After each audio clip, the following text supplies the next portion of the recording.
రంజాన్ అయితే తప్పు చేసినోడిని విడిచిపెట్టాలని ఎక్కడైనా రాజ్యాంగంలో రాసుందా? ఎంఐఎం అధికారులను అడుగుతున్నాను. అదేంటక్క ఎంఐఎంలో నాయకులు ఉంటారు కానీ అధికారులు కూడా ఉంటారంటే ఏమో. తెలంగాణలో జరుగుతున్న పరిస్థితులను చూస్తే పార్టీలకు నాయకులే కాదు అధికారులు కూడా ఉంటారేమో అనిపించింది.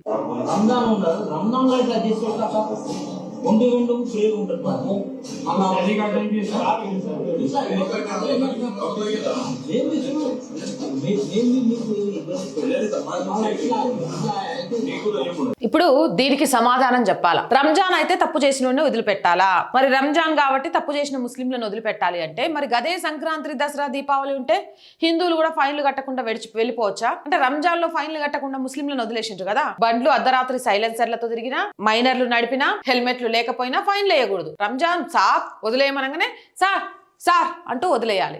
ఇదేం సంస్కృతి? ఇదే పోలీసులు హిందువులను ఉద్దేశించి ఇదే విధంగా సార్ సార్ సార్ అని పిలవగలుగుతారా? వాళ్ళు తప్పు చేశారు, ఫైన్లు కట్టాలి, వెళ్ళాలి. అలానే గాని ఒక ఎమ్మెల్సీ వస్తేనే, ఒక నాయకుడు వస్తే, ఆఖరికి మీరు బండ్లు పక్కకు పెడుతుంటే కూడా మిమ్మల్ని బెదిరిస్తున్నారు అని అంటే పరిస్థితి ఏంటి సార్? ప్రజాస్వామ్య రాష్ట్రంలోనే ఉన్నామా?